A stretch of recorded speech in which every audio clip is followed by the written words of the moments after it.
Let me bang. I do let you bang. Hey, Let me bang you, Katie, man. I let you bang. I let you bang. Greetings, marrieds and virgins. Go for Jeezy. No for gay Jeezy, people. Hey, I'm not surprised, motherfuckers. Ladies and gentlemen, it is time once again for your favorite mixed martial arts podcast.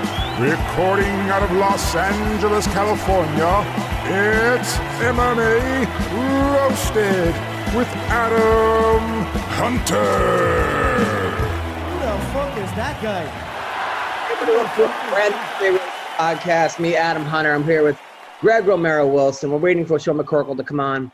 It's going to be a great podcast. I'm excited. I just got back from Vegas, did a show. Man, it was like, it's amazing how great it is to have a full crowd with no masks. No masks, just back to regular life. Everybody just living it. What's crazy, I mean, it's so dumb because they tell everyone, like the casino, hey, if you're vaccinated, you don't have to wear a mask in the casino. But it's illegal to ask anyone if they're vaccinated. Oh, yeah, it's complete honor system, which everyone knows Las Vegas is known for honor. So, I mean, really? This is the plan here?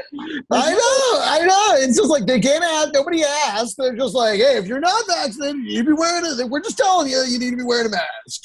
Yeah, like anybody who's going to be like, you know what, I don't want the vaccine, is then going to like go by the honor code of at the casino. Well, you know what? It's not right. I'm not back. I mean, this is just insane. I mean, the whole thing. So, obviously the wrestling season got canceled 2 years in a row, which, but the high school kids are wrestling. So it's all my former kids. So I'm watching the matches on like, Instagram and stuff. The kids are doing great. They're in the league finals tomorrow, the city finals. They can wrestle the whole time, but at the end they can't shake hands. So God, that's so crazy. That I know, and that's the thing. I mean, everybody was left to this patchwork of rules and stuff, and everyone's just trying to make it up as they go. And that's like, it's almost like when weed was just medical. Yeah. And they were like, you need a prescription, and everyone knew it was like, here you go, here's your prescription. Like, or your no actual doctors were writing any prescriptions. Like, I'll never forget that. I went to get a service dog because I actually wanted to live in a place where there are no dogs because my last dog was biting everybody all the time and like he was out of control. So I went to get him as a service dog, which he needed a service dog, Yeah. And your dog needed a service dog. He literally failed every test. They told him to sit. He like shit on the floor. He went to bite the guy. The guy was scared to go near him, and he wrote him up. I'm like, and then he still wrote him a. I'm like, come on. Yeah. Like, okay, this is clearly a flawed system. This is a wink, wink, nudge, nudge system, and that's the way it is. It's like, listen, if you're vaccinated, you don't need the mask, and if you're not, you please wear a mask. Like. But they said you're not allowed to ask anyone if they're vaccinated. That's exactly. They can't. They're just exactly. They're telling people, okay, you got it, man. It's never gonna happen. Nobody cares. Nobody, It is so dumb. It is so dumb. So dumb. It's like Mayhem came over last week, and we saw Mayhem. We had a comedy show with them, right? Yeah. And it was a weed dispensary. I mean, no, it was sponsored by a weed dispensary. There's marijuana everywhere, and somebody offered Mayhem some weed, and he's like, no. And I think that if he fails the drug test, I'm not sure. He says he's not smoking because he like doesn't want to, but I'm pretty sure he gets drug tested, and if he fails, he can go back to jail for a long time. Yeah. Which is like crazy because during the pandemic, dispensaries were an essential business.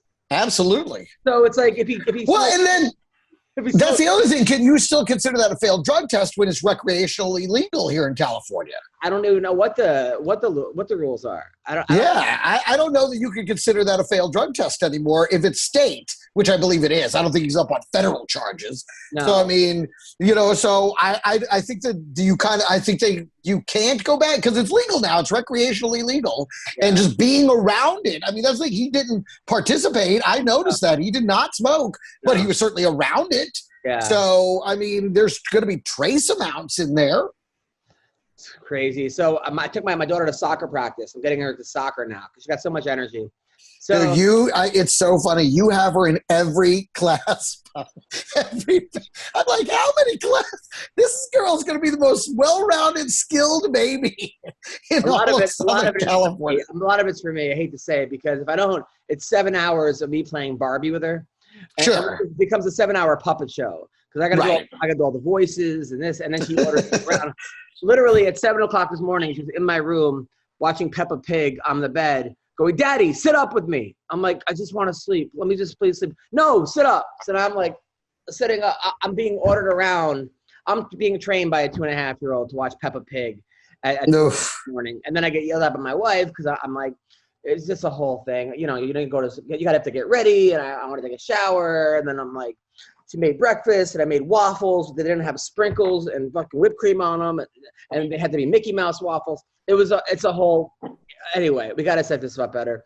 So I ended up.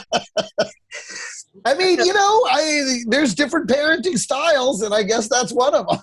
No, I'm trying to. So I have to let her know that like I'm the guy in charge, So that's the other one. and it sounds like you're not using that style too much. Well, I took her to soccer practice, and she's great at soccer. She's loving soccer. But at the end, they have bubbles. The guy brings out bubbles, right? I'm like, no more bubbles. Because first they did like a parachute where all the kids, and then there's bubbles. So they're like, "Hey, parents, take the bubbles. I'm blowing them." And one of the dads had like a pink bubble case, and I had a yellow bubble case. And she goes, "Daddy, I want you to have a pink yellow case." And I'm like, no. Well, that guy has a pink yellow case. I have a yellow one. "No, I want you to have a pink one." I'm like, "Well, I'm not going to go take the guy's pink one." And at this point, the guy's like, "Hey, you want mine?" I'm like, no, because I can't just have. She starts fucking crying, having a meltdown. Like it wasn't even soccer that was the problem. It was the bubbles at the end, and that I didn't have the pink yellow case. This is what it was like. Oh, dude, it was brutal. It was brutal. How are you, Sean McCorkle? Doing not great. How are you? Oh, I'm doing all right. And then my wife the other day, yesterday, I'm like trying to teach my kid. I'm like, "Hey, you have to wear this, shirt." No, she's like, "I can't wear it." I'm like, "We don't say can't in this house. We say I will." And my wife goes, "I will stand you," instead of "I can't stand you." I'm like, thanks. That's pretty funny though. That's a good one. You gotta give Bree some points for that one. It was funny. And then I'm showing my kid pictures of me when I was younger. She goes, "Daddy, what happened to all your hair?" I was like, "Oh God." I gave it up for you, darling. Yeah, I was like, "Whatever." Fucking bang your mom. Leave me alone. So, you know what's funny? I saw an old picture of McCorkle there when he was at his fighting weight.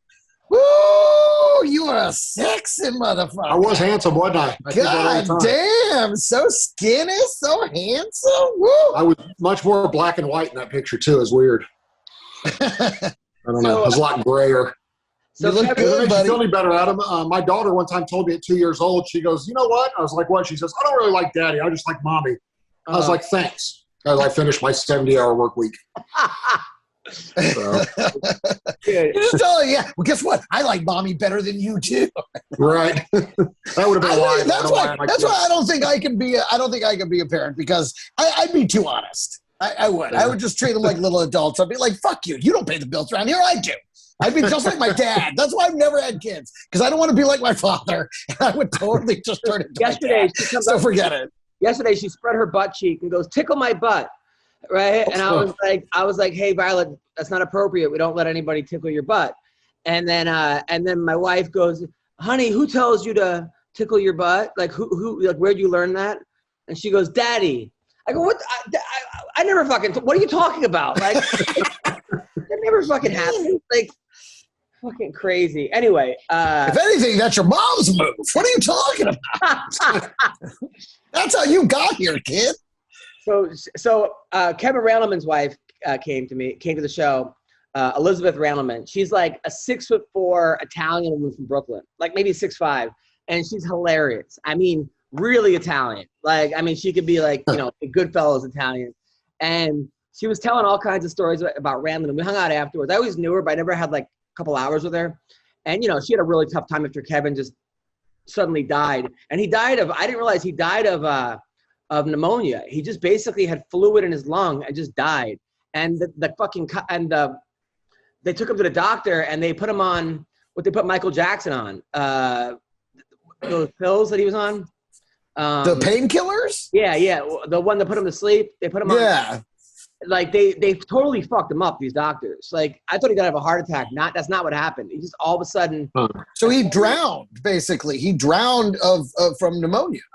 Yeah, exactly. At like 40 years old. It was crazy. But she was telling us a couple stories of how like one time she was in Vegas with like Baroni and Gray Maynard and I think it was and Jay Harang were all at like a club and some like this like bunch of like kind of Mexican like these like not good people came up to her and just like smacked her ass, right? No, actually the guy felt her boob.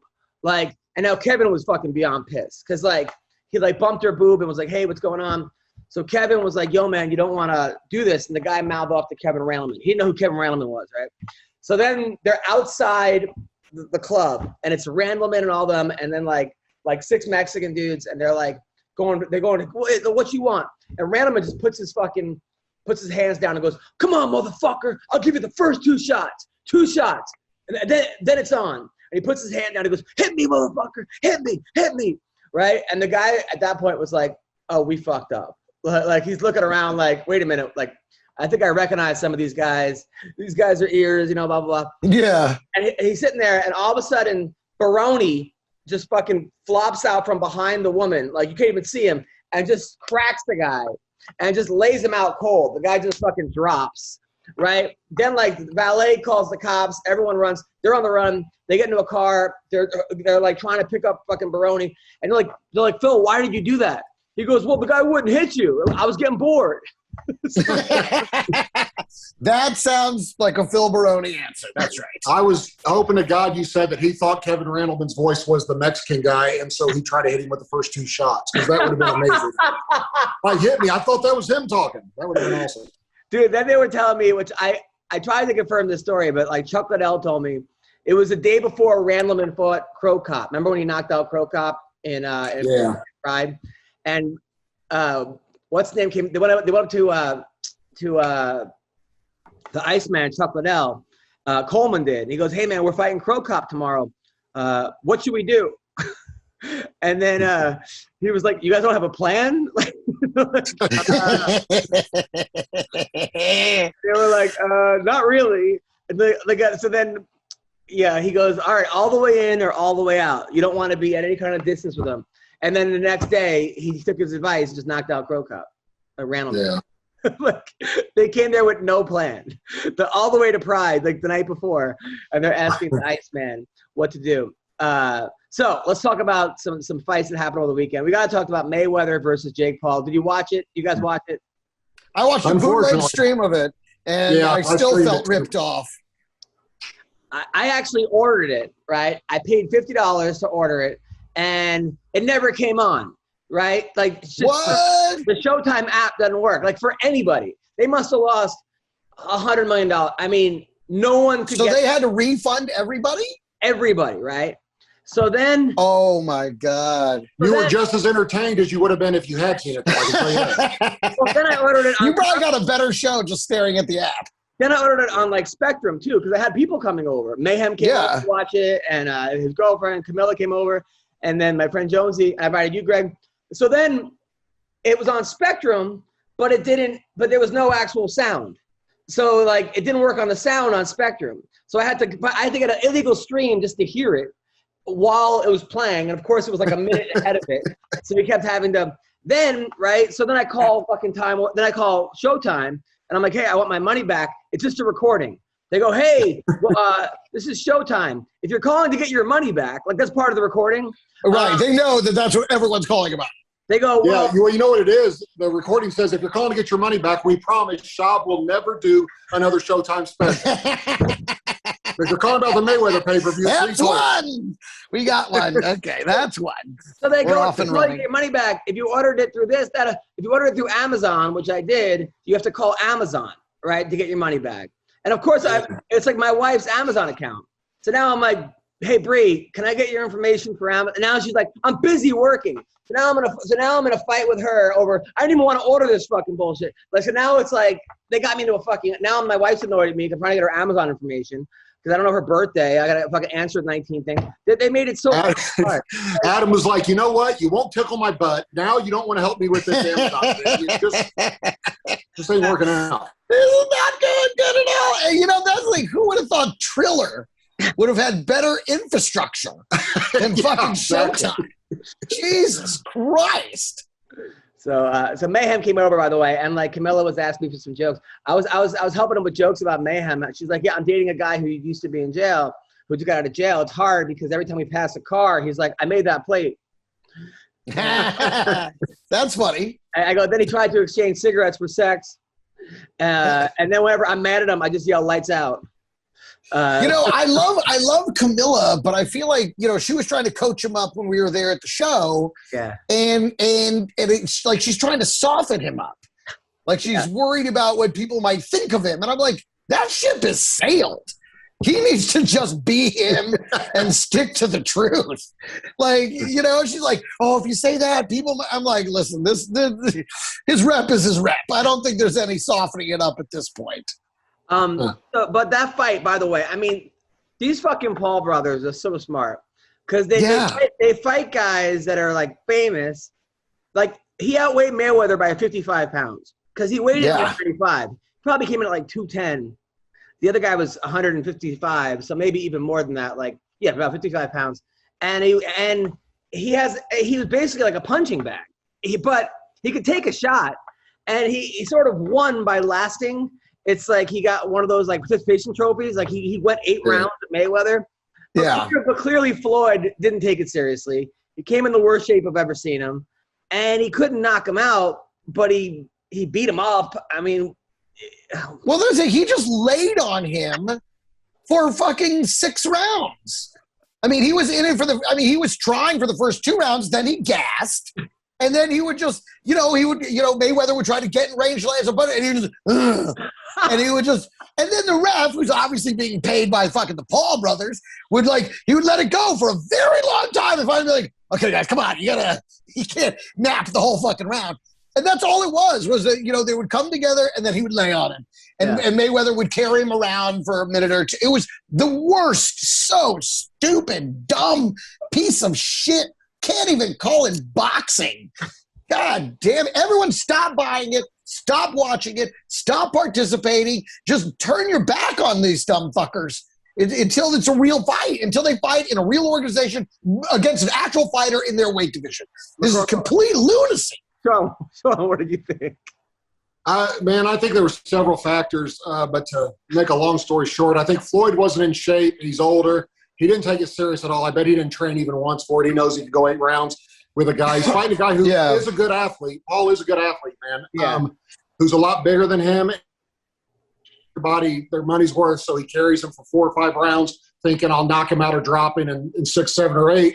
And then I think he was surprised when he went to turn it on automatically for 6, 7, or 8 that he couldn't drop him. He couldn't finish him because Paul was just hugging him and holding him the whole time. So I think that's basically what you got. Like I think Floyd tried to carry it too long, and then by the time he really tried to turn it on, Logan knew he could just grab and hold. And when you're that much bigger, that much stronger than somebody, you can out-wrestle him like that, and keep him from hitting you. I mean, Floyd, if you're not going to throw a punch, you can't counter-punch it, and that's Floyd's specialty is counter-punching. So if Logan's just going to walk into him and grab him, it doesn't leave you much room to do much of anything. But I thought Floyd was honest when he said he was better than I thought he was because, it's obvious, like I said, Floyd's not in shape and wasn't training or trying really. Oh, and he kept saying that too. He goes, I'm not 21 anymore. Right. Who says that at the end of I'm not a young man anymore. I just wanted to make 10, 15 million bucks, That's what Schaub said about his comedy special, and it also didn't make sense. Well, I'm not young anymore. I'd be like, wait, what? I mean, the thing is that I think he made like $100 million for that fight. But exactly, that's all he was doing. He was just padding the pocketbook. He didn't give a fuck. I think they got screwed by Showtime. I don't know. I think they're not going to get. People want their refund. I don't know if they're going to get. I don't know how that works.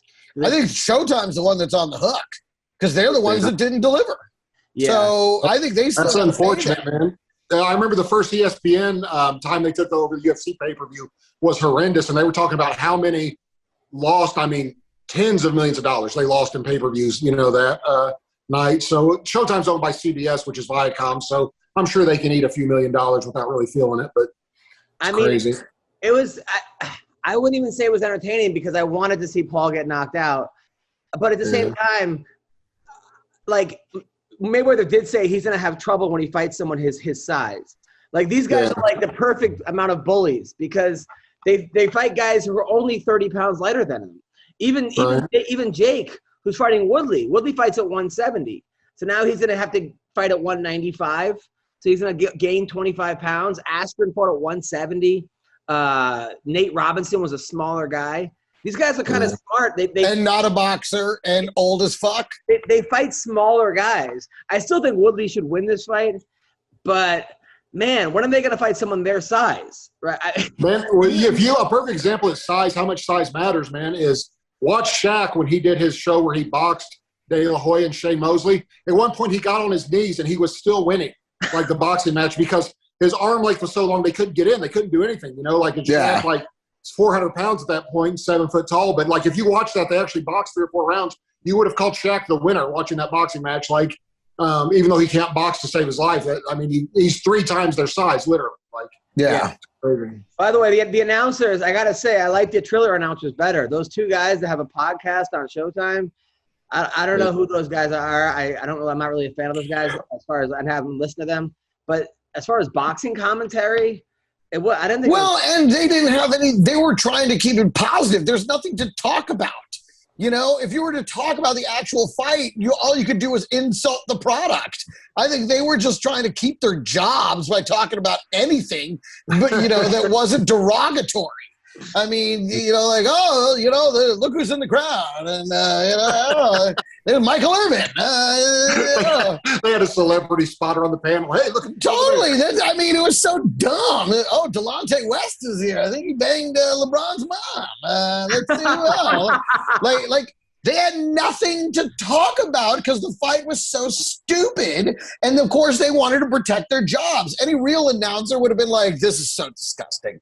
This is an abomination of the sport. I hate that we're here. This is not real. They would be saying what we're saying because we're not being paid by those cocksuckers. That's what Larry Merchant used to be about. That was the best. But he would honestly tell you, one time there was a boxing match. He's like, we got 500 pounds in the ring, and we have a jabbing contest. Or he's like, I remember when James Toney won, he's like, he goes, attention, obese people, you now have a champion.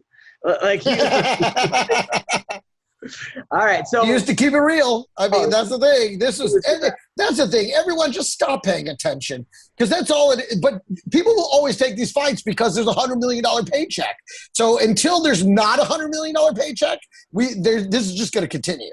Well, I just hate that this is some fighters. Way to go, boxing. So Paulo Costa, he pulled out of his fight because he wants more money. He was supposed to fight, and now he was supposed to fight Cannonier. He says no, because of Jake Paul. He's like, I want more money. And then Dana White basically said, look, you're not a fucking YouTube star. You don't make that kind of. You should have started YouTube when you were 12, and you'd be a star, and you'd get more money.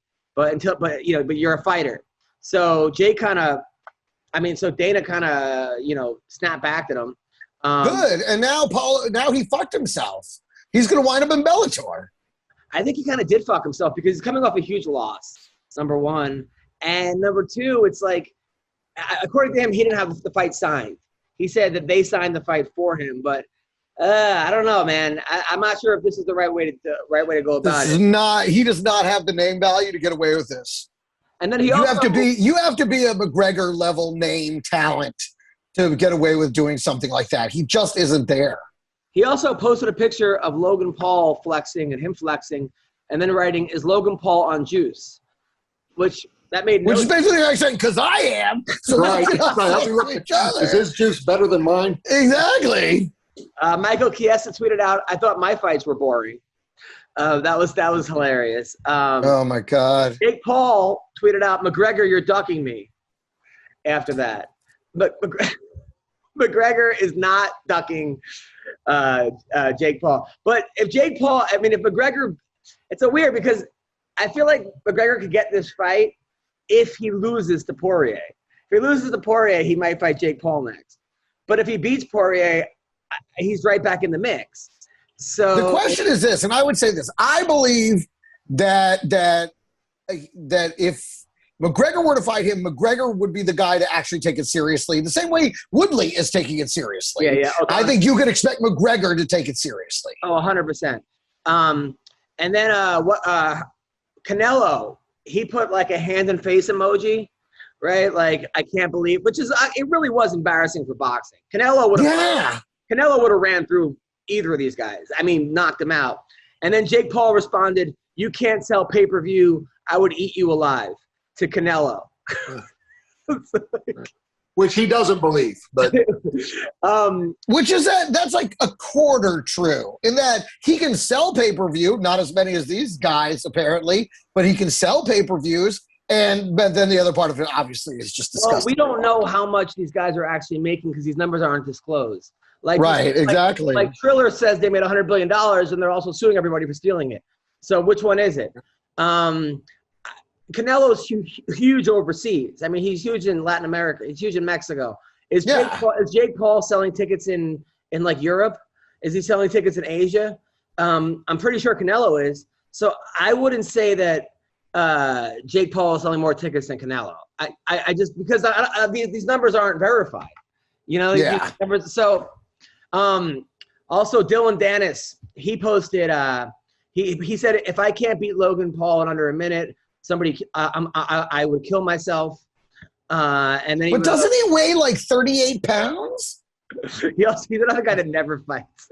But then, so basically Jake Paul got into the ring with Woodley for a face-off. And the guy from Barstool Sports, you know that guy who's the president of Barstool? Yeah, eats pizza all the time. He introduced Woodley as, this guy's on a 4-fight losing streak. Like, how is that a fucking intro? Like that's what the Paul brothers paid him to say. Probably on the card. That's what Woodley said. Woodley said, whose team are you on? And then he's like, I'm on anybody's team.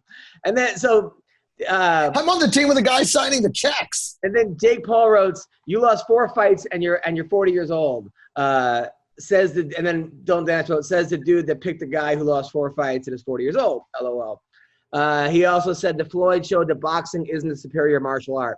I think we knew that actually in UFC 1 when what's his name? Boxer with the one glove. When Art Jimerson lost to Hoist Gracie quickly. Look, I mean, these guys are obviously doing something right, but you're right. I don't think people say someone said it was white privilege. I think it's follower privilege.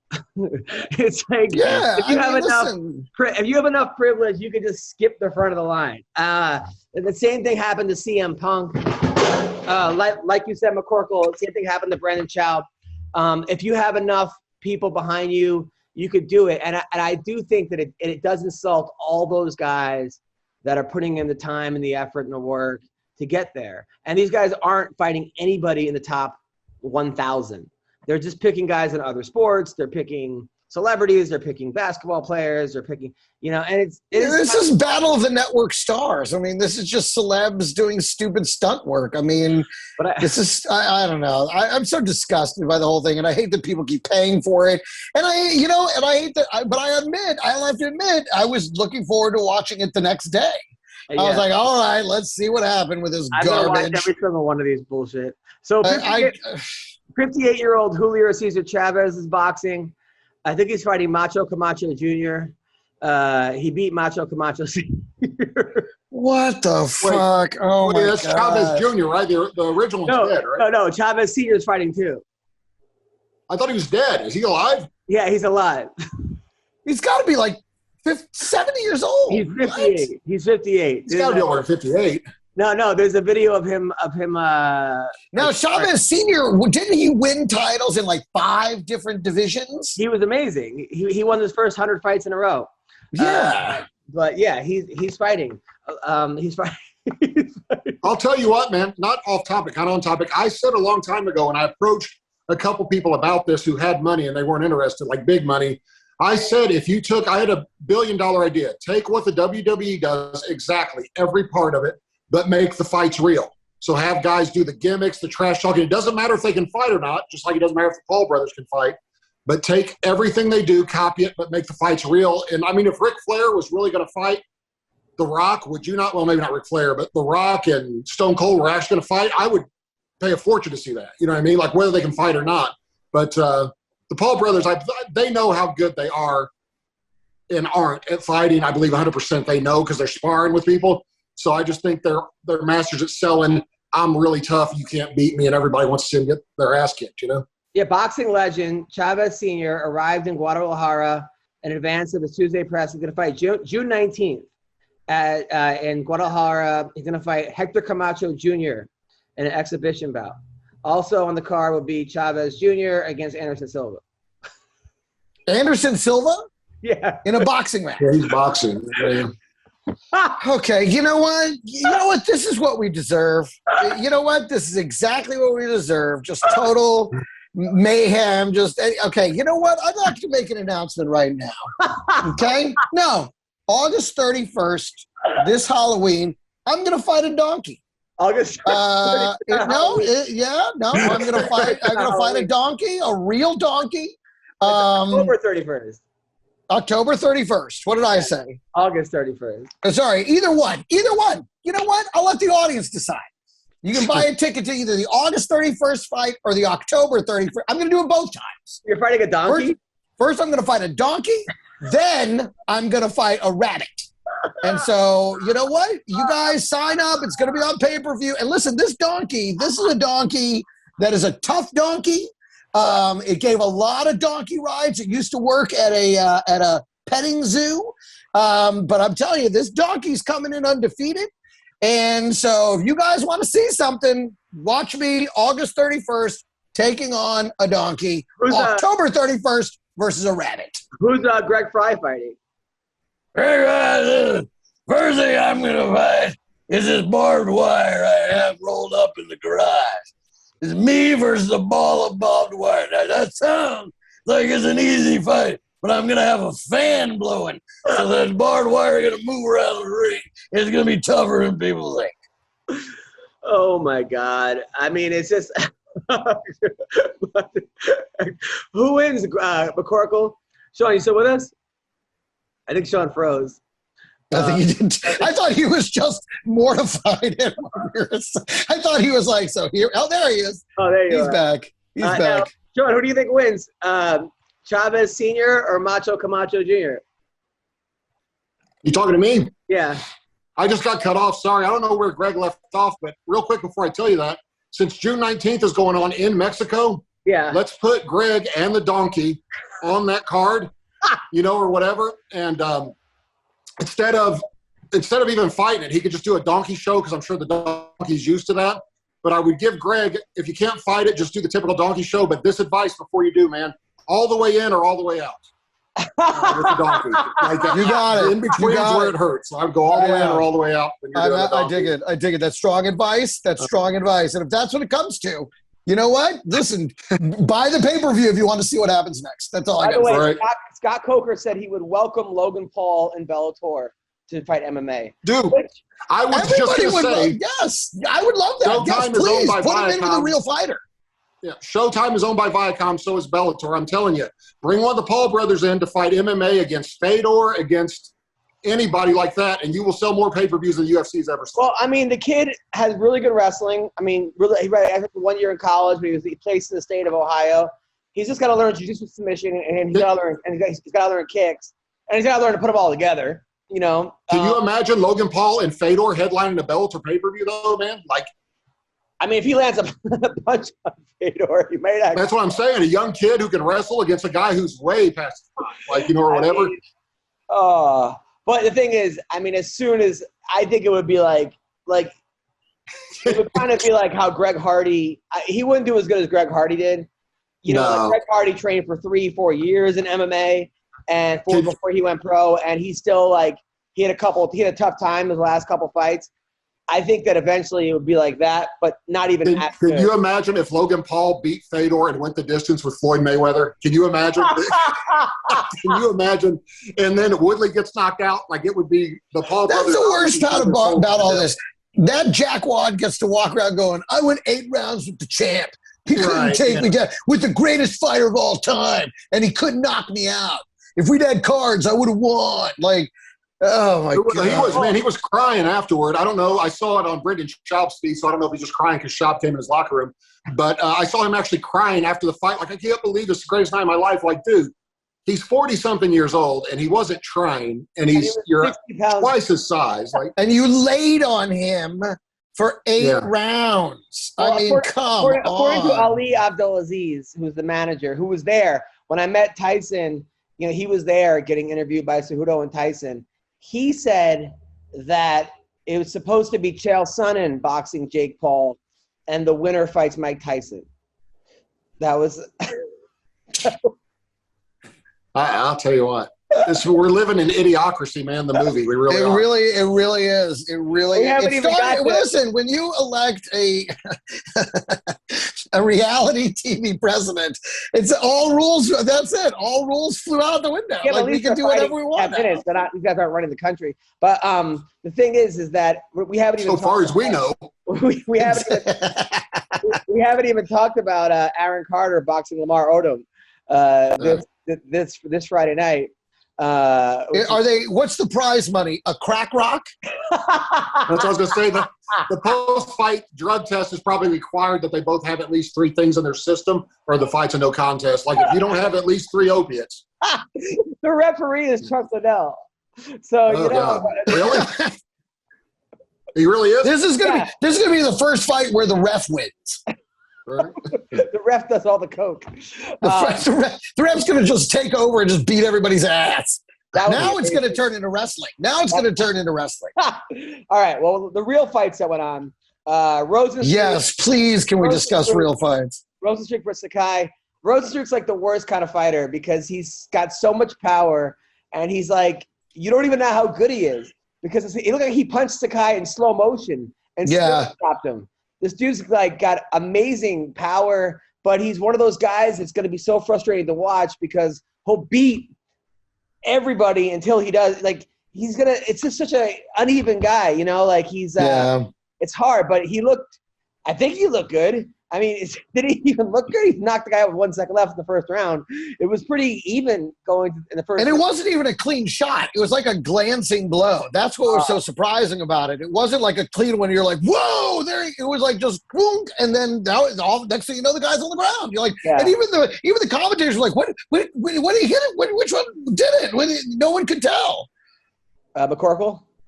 Yeah, I didn't watch the card, man. When I looked at it and read it, like it was on that night, I was like, I don't see one fight on there I care to watch. Like, not a single.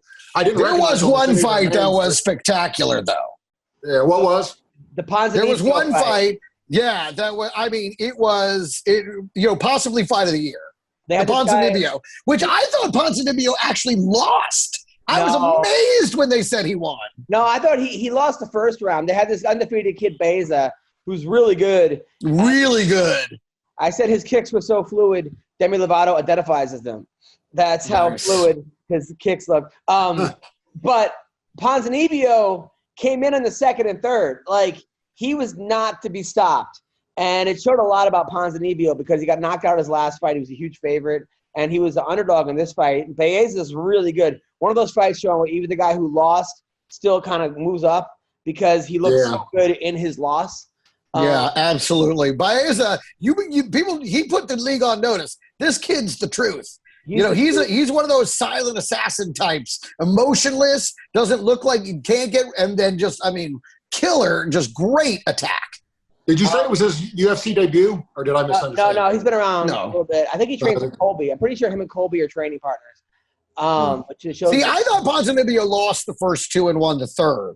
I was surprised. I was very surprised when it went to him in the decision.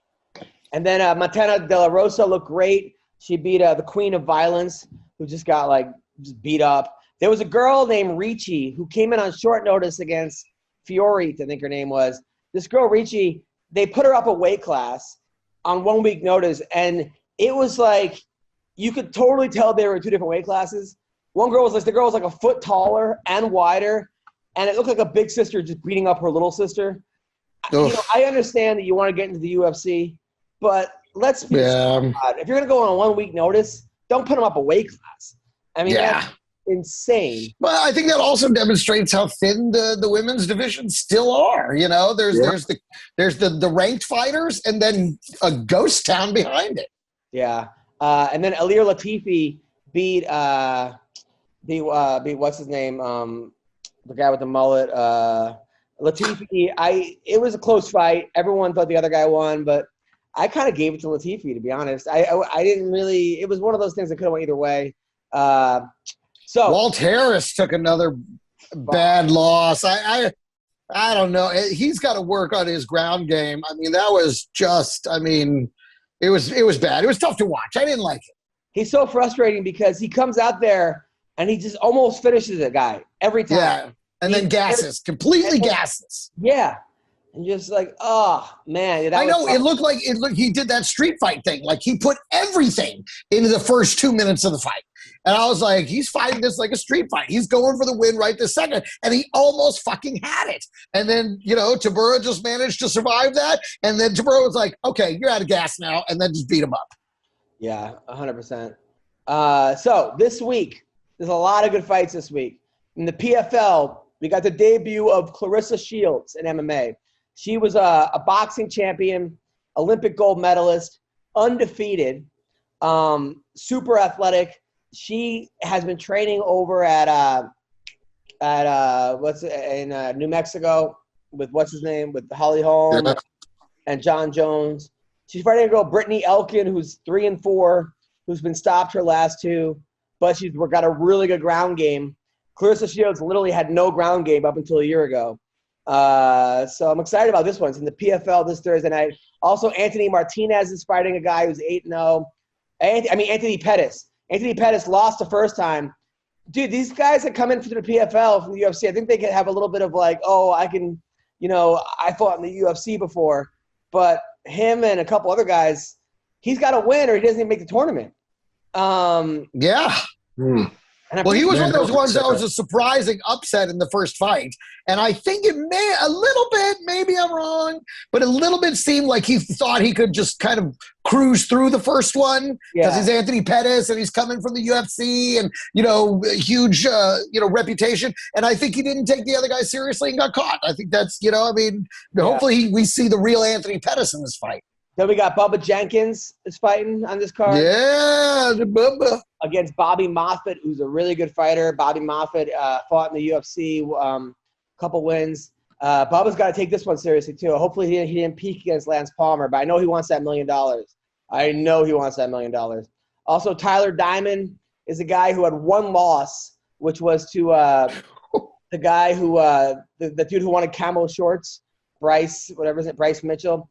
He's fighting Brendan Loughran, who's a really good striker from England. Clay Collard is on Dude, this English kid, man, this picture of him, he looks like somebody just got one good swipe across the nose, knocked it to the other side of his face, and then he was like, no, leave it. I want people to know you can't knock it to the side twice. Like, wow, that kid, what a face. Clay Collard, who went like 5-0 in boxing, who beat Anthony Pettis, is on the card. Chris Wade's on the card. It's a good card. Marcin Held, who also won against Nathan Schultz, against OAM, who was a UFC stud. So this is a good card. Bellator. Dude, that Held is a great fighter too. I'm surprised he's over there, but I guess he got knocked. They weren't giving him enough work. But he's a good fighter. He is a good fighter. In Bellator on Friday night, Douglas Lima, who's the guy that beat MVP, is taking on Amasov, who's I think he's 25-0 or something. He's unbelievable, although he almost lost his last one. This should be a good fight. Douglas Lima is a guy that beat MVP, really nice guy. Paul Daly, he's the dude who's been around forever. Have you ever met Paul Daly, Sean? I have not. I've followed him for a long time, but never met him. He's fighting Jason Jackson. Jason Jackson is a guy that beat Ben Henderson. He beat a bunch of guys. Very, very underrated fighter. Aaron Pico is on the card. We know Pico because he's had an up-and-down career, but seems to really have found himself. He was a guy that they were calling the next big thing because he was the best wrestler in the country out of high school, and then he kept getting knocked out. The best boxer, too, Olympic caliber boxer and world champion wrestler, and gets knocked out, man. It's crazy. Yeah. Oof. Kyle Krusmer, who was a 4-time All-American from OSU. He's fighting on this card. He's fighting a really good guy. Tywin Claxton, a guy from Ohio, super good. And Nick Newell, my buddy with one arm, who's awesome. Every time I make a one-arm joke about Nick Newell, he's like, tag me, man, that's hilarious. He's fighting a guy, Bobby King, who's a pretty good fighter. So that's good too. So that's Friday night in Bellator. Now, Saturday night, the big Saturday night. We got Israel Adesanya versus Marvin Vettori. My brother's convinced Vettori's going to win. A lot of people are saying Vettori's going to win because his wrestling's really good.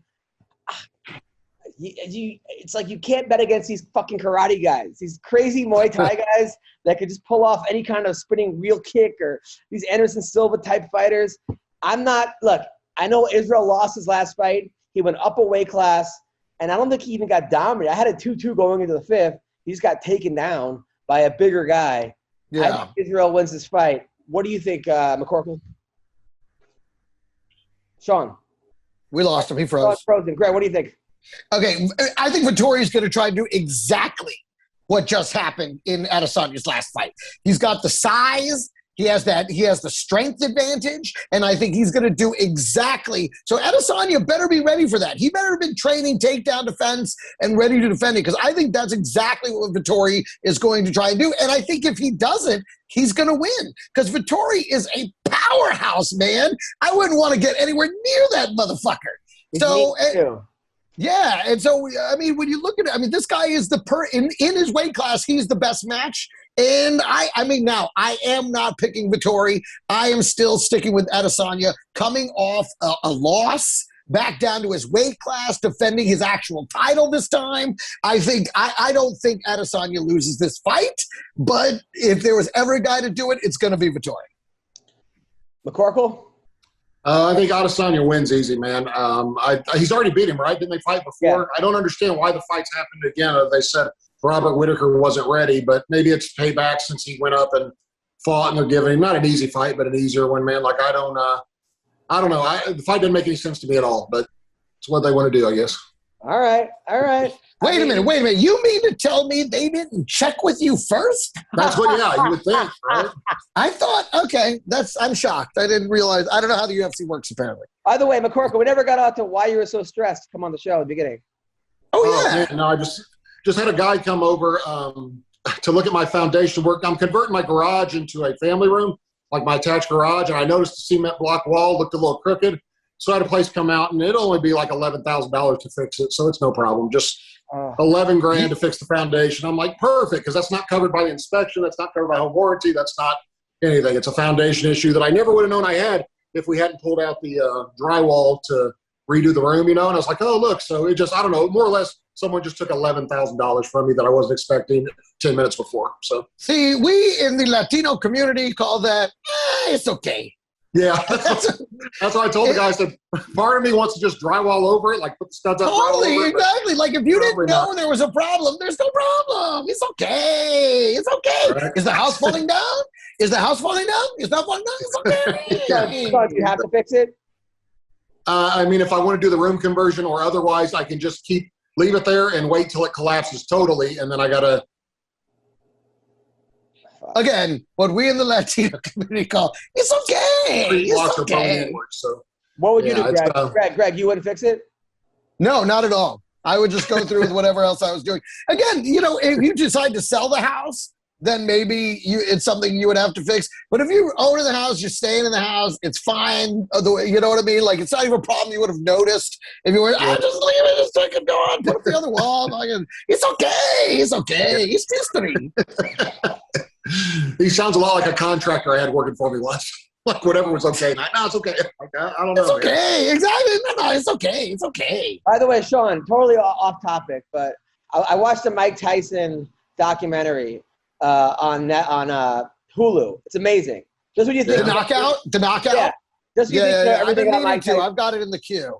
It's one of the things I'm like, I know everything about this guy, and I was blown away.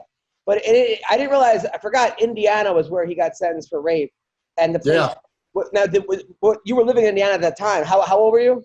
Yeah, I was probably I think 13, 14 at the time or whatever. I remember it. It was real big news. But I believe to this day that Mike Tyson wasn't guilty because all the other stuff he's admitted to, he already did the time. He says to this day she's a liar. She never did it. And there was a story that came out not long ago. I don't know if it made the big news, but national news, but I read it where she had also accused someone else of raping her in high school when her dad found out she had sex on prom night or something and almost got that guy put in jail, or something like that. There was some big story about that she accused him of doing it. But of all the things Mike Tyson's done, and he's probably raped someone before, I would guess, but I don't think he's guilty of that one, man. I just don't. With everything, reading about it, hearing about it at the time, it just seemed like, I don't know. Not Here's a bum rap. But it's I don't know, maybe buyer's, I guess, fuckers remorse. I don't know, like afterwards or what. Like, I don't know. But I mean, what he did say was, he goes, look, I wasn't above doing what they accused me of, but I didn't do it. Right. Right. And then he said, there's like 5 things I should be in jail for, so I'll just pick one of those things. Right. I mean, I kind of, in some ways, feel like the guy's so honest that he wouldn't lie. Like, in some way, he would just tell you he did it and be like, yeah. I believe wholeheartedly he would admit it and apologize if he had done it. He's already done the prison time, so it doesn't matter if he admits it now. But all the other stuff he's admitted, what a terrible father he was, terrible husband. Like, he said everything. Like, but he gets angry. That's how you sometimes can tell. He gets mad when they bring it up, like upset. Like, you know what I mean? Like, when anybody even brings it up, that like it's like I would be if I was falsely accused of something. Yeah. Well, did you live No, near? and that is a natural response. But at the same time, the mind, and I'm not defending one person one way or the other, but when the mind has time to think about it, it can convince itself of a truth that isn't a truth. That's true too, man. I mean, if you have enough time to sit there and think about it, you can reshape all the events to where it all makes sense in your mind and convince yourself that is what happened isn't what happened. So there, I mean, I wasn't there. I'm not claiming to know anything about it or what happened. I'm not taking a side. I'm not saying, but I'm just saying the mind, you can convince yourself when you want to. Greg, to your point, I believe that OJ has convinced himself he didn't do that. Exactly. OJ has convinced himself that he wasn't there, that it was, you can convince yourself. No. I really thought about this. I know. And you just kind of build the truth in your brain. It can happen. I'm a little surprised that Greg wasn't there, but that's me. When I first heard the story, I was like, I bet Greg was there. Like, I'm not CB Gold. Speaking of psycho, Diego Sanchez has left his coach last week. He's no longer with that guy. Well, at least it was before there was any damage done to the relationship with the UFC.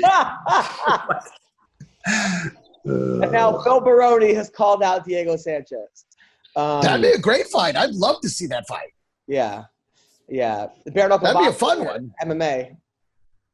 No, like at a bar at about 2:38 in the morning when they're both really ripe. I think that's the time. Dude, I think the most important thing for Baroni, if he takes that fight, there has to be a clause where Diego cannot be hanging upside down at any point during the fight. Like, if he's hanging upside down, Baroni's not going to be ready for what he's got for him because he's been there so many times now. But also on this card, Division Figueiredo versus Brandon Moreno. I like Brandon Moreno. He came to my special taping, right? He came to the show. He brought like 9 of his trainers, all from Tijuana, who don't speak English, which is what you want in the crowd. Or yeah, like totally. English not there first. The crowd was like, dude, I go like for my special. I was glad to have had my special, but I go there. It's 35 people wearing masks, right? There's Mike Perry in the front with his pregnant girlfriend. Like, that's the very front. Like, they had their own section. And then it was Brandon Moreno and like 8 people from Tijuana, which I made jokes how they all came in the same car and this and that. Like a whole thing, they're all sharing the same bed. Like, they were the best. They still follow me. Then it was Joaquin Barkley, who's like kicked out of, who basically last week posted, I'll give anyone $1,000 to come spar with me. Right? Like, I guess according to James Krause, he's like the worst training partner in the world. He's asking anybody. He goes, any pro want to come over for $1,000? I love it. All the hookers are like, I'll be right there. I'm a pro. I'll come over 1,000. That's 500 above my rate. Like, I mean, you said they were there when you were filming your special. That was when you were filming it? Yeah. That would explain why you're doing your special. I kept hearing, like, I don't know. The Mexicans. Never mind. The That only was one not close, where though. You needed to commit a little more to the act out. then it was like I need a little. Yeah. like 9 women from accounting, right? There was 9 women who were just like walking by that they were like, hey, come watch this special. It was like fucking Gail from accounting and this one that. They had no idea what was going on. It was the best. It was the best. And then But it was still at a time when things hadn't opened up just yet, yeah. and the protocols were still super strict, and they could only have so many people in that building, you know. There and were that's only who was 8 in the coyotes allowed. Coyotes. I got to tell you, I like Moreno in this one. I mean, I like Figueiredo, whatever. I think he's really good, but I like Moreno in this one. I thought he looked good in the short notice, and I think having already touched him, having already gotten touched by him, I think he has a better idea what it's going to take now, and I like Moreno.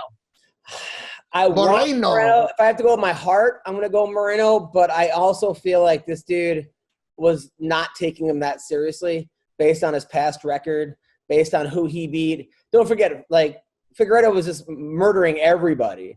And I think that he was like these Mexican fighters, Mexican boxers especially, you have to, like, murder them to stop them. Like, they just won't stop coming forward. And, you know, a lot of these guys, you hit them, like, 150 times in the face, and they're still there. You're just like, what the fuck do I got to do to beat this guy? I mean, you look at this is like a lineage. This goes back to like Morales and Barrera and Chavez, and I think that Moreno is just a really tough guy and a really good fighter. Unfortunately, I think Figueiredo is a little bit better. McCorkle, what do you think? I was just offline, so I have no idea what you guys are talking about. I literally just now got. Well, who do we? I mean, Greg Wilson's picking Moreno for this fight. I'm picking Davison. I don't know. Davison. Who are you picking for this fight? Figueiredo. I don't know either guy well enough to make a prediction. I will say that my phone, when I signed off, my phone gave me an alert that Caitlyn Jenner said that he or she is very disappointed in the direction of this country, the way we're going. Apparently, I guess he thinks the country should be dating a black guy. I don't know. She thinks. She thinks, yeah, the country should be dating a black guy. Because all his listen, if anyone can lead us back to normalcy. Yes, that's what I mean. That's my thoughts about, like I know I'm going to get shit, but, like, this whole thing with, like, trans athletes in high school sports, right? I mean, I think if you're modifying someone either way with a lot of steroids or drugs to whatever, it's giving them an advantage, whether it's a guy to a girl or a girl to a guy. And there was a girl on the news who said she would have placed for the state in track, but the 2 people that beat her were, like, women who were born men, biological men, right? And Caitlyn Jenner said it's not fair that the biological men are competing in female sports who transition. If there's anyone I think we could listen to on that particular subject. Exactly. The fact that they are the voice of reason, wow. I mean, but, like, I don't want to listen to I agree with they. On, like, many politics or whatever. But when it comes to, like, a guy who was the best athlete in the world who then transitioned to a female, maybe this is the opinion of someone that might know a little too about, right? Is Bruce he's a full-time female now? Yeah, I think so. Yeah. I thought he went back and literally, I seriously thought he went back and forth. I thought, like, sometimes he was Caitlyn, like Batman, like in Bruce Wayne. I thought sometimes he was Bruce and sometimes I'm serious. Sometimes he's Bruce, sometimes he's Robin. No, he's Caitlyn. She's Caitlyn. I thought he went into a really gay telephone booth and changed and gave us Caitlyn. So I don't know. I really did. That would be very funny. That would be a funny superhero, though. It would be, because she'd have to go back in time, find a phone booth, then he got Back to the Future 4. Changing clothes, then go back to the future. But I mean, I honestly feel like I don't know. It's just too bad that there aren't that many transgender kids that they could form their own league. Not, you know, like. Well, I don't know that that's too bad, but teenagers, because I feel like they should compete against other trans people that have transitioned. So like, Adam's plan is convince more kids to transition so they can have a more competitive. I'm just saying that, like, they should have a league of their own. Are you sure you're a girl or a boy? Because we've got this spot open on our team. You never know. They're not kids. I'm saying like 20-year-olds. They want to The adults playing high school sports. Tell me that you wouldn't watch the transgender Olympics. Right? I love it. It literally would be a league of their own. It's like it's the theys versus the thems. I think that would be pretty cool to have the Olympics. Sponsored by Skittles. Taste the rainbow. Oh God. All right, listen. All right. So Leon Edwards versus Nate Diaz. This fight I'm looking forward to. I will watch Nate Diaz fight a cold. This dude. I was gonna say exactly. I would pay just for this fight. I hope Nate wins. He didn't look that great in his last fight against Masvidal, but you never know Nate Diaz. I mean, he just sometimes just shows up and he just turns back the clock. So I'm riding with Nate Diaz all day long. I'm going with my heart, picking Nate Diaz. McCorkle, what do you think's going to happen? Exactly the same. Pick with my heart, not my head. I'm even going to bet on Nate. I think since he's primarily a striker, going against a better striker, he'll probably lose. But you can't ever I can't ever root against any of the Diaz brothers, man. They've got a bad reputation. I don't know if it's so much still, but they are the nicest dudes you have ever met in your life. Like, literally, Yeah, the nicest. He's right. I'll finish it. He's absolutely nice. The first time I met Nate, he asked me to train with him the next day. He's beyond nice. No, the thing is, win or lose, he's going to take damage. I mean, because his face is all scar tissue. Both of them. I mean, this is something they deal with. And they're going to, it's going to be a bloody fight no matter what. And that is what people love. That's what I love. I think everybody loves seeing that. But at the end of the day, I mean, come on. You're talking about Leon Edwards, the number 3 ranked contender in the division, in mode, in prime, still looking good versus Nate Diaz, who, again, great heart, great scrap. You know what I mean? A game fighter at all time. But I just don't see him winning, even if he survives. I mean, but Leon also is an angry dude and an emotional guy. Nate can bait you into a punch contest and win.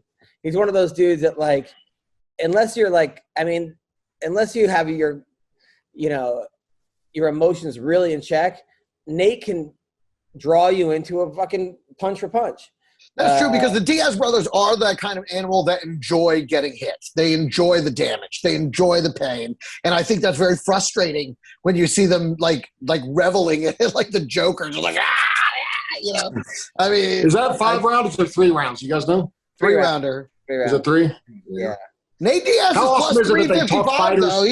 He's plus 355. How awesome is it they convinced fighters to fight 5 rounds for the same money they were fighting 3 for? Isn't that awesome that they just decided, like, hey, you're going to be a main event, so it's double the fight almost. We'll pay you the same. I'm like, okay, cool. It's crazy. But don't you get paid more when you're the featured fight? I believe you do.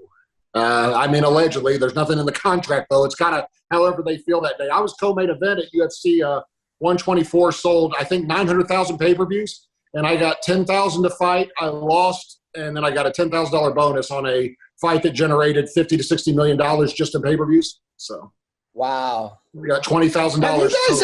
Have you ever thought about getting together with the other fighters and forming a class action lawsuit? There's actually one going on.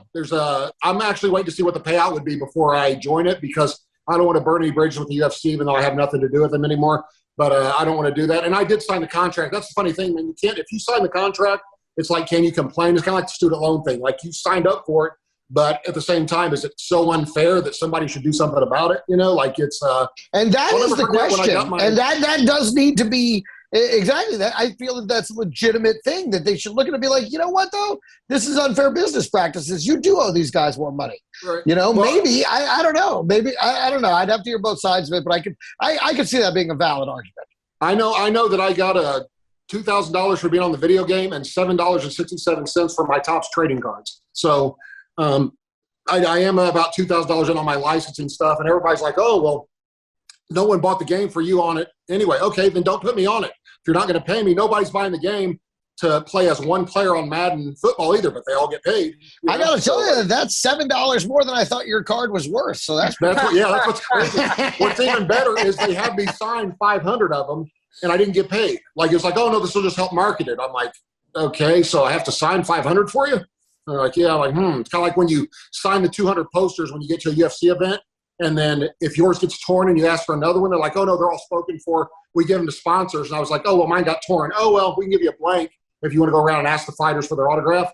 So I was like, well, I don't want to do that. I guess I just don't get a poster of this event. And then I see the poster on sale for $600 on UFC.com that I signed with all the other fighters, 200 copies of it, but I didn't get any money. So Steve Martin used to have a funny story about how, like when you meet a celebrity, you want an autograph, right? He told the story on Fallon. It bombed, but I was laughing. So he said what he would do is people would always go, hey, can you sign a picture for me? Sign a picture. So he would go around with pictures that were already signed and just give them to people. And they'd be like, huh? That's fine. Yeah, do that. Yeah, but he would do it just to fuck with them. Just to see their reaction. Like, hey, here you go. And they're like,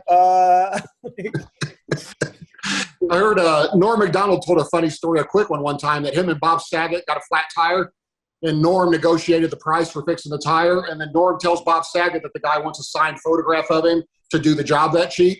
And so after the guy's done, Bob Saget goes up and signs a picture, gives it to him. The guy's like, what the hell is this? And he's like, he said, oh, it's autograph. He goes, I don't know who you are. Like, what am I supposed to do with this or whatever? And it was just a joke, and Bob Saget felt really dumb. So I love that story. That's hilarious. Damian Maia versus Bilal Muhammad. I got Bilal all day. I don't even – Maia's got to – I think if he loses this, he's got to hang it up.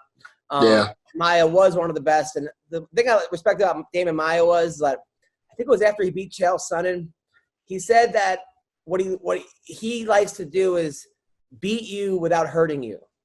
And that was his type of jiu-jitsu, was he could submit you without actually hurting you. And I thought that was really cool. Then sign me up for a fight with him. Yeah. Well, I'll tell you what, that's a paycheck I'll take. After you need to quit fighting. Toward the end of my career, I started trying to win without hurting people. Like, I can submit this guy. I don't need to hit him. And when you start thinking that way, it's time to get out, man. When you can't be vicious. Back in his prime, he was thinking that way, though. I think Bilal Muhammad's going to kill him. Paul Craig versus John. Paul Craig, the Bear Jew. Jamal Hill is like 8-0 with like 8 knockouts. So he's really good, this guy. Paul Craig, he beat Shogun, but Shogun was shot. And he has a win over who does he win over? Some like amazing guy from Dagestan. Who's the guy I'm thinking about? But like he won with 1 second left, and it was like a 10-8, and then it would have been a 10-8, like the third one, and he pulled off a triangle with 1 second left against somebody and I couldn't believe it. And then he beat his friend with a triangle too. His friend was gonna so I mean, good for Paul Craig. But did Greg call him the Bear Jew? Yeah, that's his nickname. That's his nickname. That's his name, the Bear Jew. Yeah. Look at it. It's right. I'm staring at it right now on the UFC website. B-E-A-R or B-A-R-E? I think it's from like B-E-A-R. Okay. It's like from the movie. I think it was from the Inglourious Bastards. Yeah. So yeah, the Bear Jew. Bear. I don't know. This Jamal Hill. Listen, 7-0. He's same size. A little taller. Yeah, he has a win over Ankalaev, right? Ankalaev, 15-1, with wins over Kudalaba, Krylov, and he was killing this dude, and he just got submitted with 1 second left. I think that I hate to say it, but I got John Mahal Hill all day. I was gonna say -305. I'm betting Hill. At -305. I can't believe Adam's going against another Jew. Like, I thought you got stuck together, man. Yeah, right. Have you met Jews? Not when there's money on the line. One time, I had a really rich Jewish guy, businessman, tell me one time that Jews stick together till we get to the top.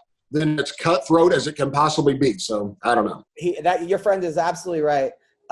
Eric Anders is taking on Darren Stewart. That's a rematch. Remember, that was a good fight. Eric kneed him in the face, and it got whatever. And I like Eric in this fight. I like Darren Stewart also. He's the dentist from England, which is normally not known for their dentistry. But I was going to say, no wonder he's got plenty of work. That's not a surprise. Also, Hakeem Dawodu, who's a black fighter from Calgary. Well, when I was in Calgary, that's all they kept talking about was this kid. Then he got knocked out and submitted it in the first fight. But since then, he's a monster. He kind of figured out, he calmed down. He's fighting a It's guy. interesting that you noticed he was black. I probably wouldn't have noticed if I'd seen him because I'm not racist. But against Hakeem Dawodu. Oh yeah, if someone said, "Hey, I want you to meet my friend Hakeem Dawodu," yeah, would you be like, "Oh, is it that blonde guy right there?" Don't they call him the Bear Jew? Writing a sketch. You know how like you can't mention it. Like everyone's so sensitive now.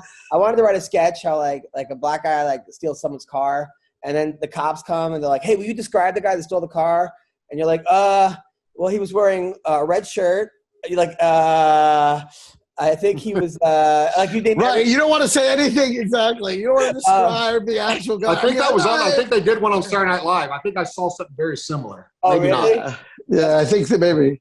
My favorite one was when they did the NFL new rules. They're like, okay, so you can't hit him high, or low. You got to cradle him in your arms, and you got to lay him on the ground, and lay his head down softly, and then and that's a legal tackle. So also on this card, Lauren Murphy, who I talk about all the time because I love Lauren Murphy. She's the woman who was like never an athlete. Her father died. She partied way too hard. Was on heroin. Lost custody of her kid. Then got custody back. Took a jiu-jitsu class with her daughter. Now she's ranked number 3 in the world, 2 in the world. And she's such a good person. Love Lauren Murphy. She's fighting Joanne Calderwood, who bad mofo JoJo, also an awesome fighter, dating her trainer John Wood, who probably a good thing. Was quite the coxman back in the day. John Wood at one point was like he was dating who's the girl who was like Tito Ortiz's wife, and then he was dating someone else. And he's got so many funny stories, John Wood. But she's tamed the beast, and he owns Syndicate, the gym. So this should be a good fight. Lauren versus Calderwood. And then Penny Kanzad, who's like, remember we talked to her? Yeah. Like working in Sweden as an EMT during COVID. Yeah. Also has a great ass. She has this thing when she fought Jessie Jess. She like sat on her face and like did like this like butt scoot move where she just like basically just like it was like half torn. She's fighting Alexis Davis, who came to my show. Also underrated hottie, like great body, pretty face. I think she's stoned a lot, but awesome person. So, Sean, what are you looking like that for?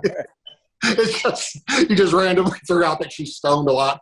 But like she also gets high a lot, just how to, not to let any cats out of the bag. But I was trying to come up with an all the way in or all the way out joke about her scooting on her face, but I had nothing. So, and then, well, listen, gents, I got to dip out. All right, I love you guys very much, man. Greg, all the way in or all the way out on the podcast, dude? I'm all the way out on this one now, guys. Greg, I love you. McCorkle, I love you. I love you guys, too. Have a great week, guys. We'll see you next week.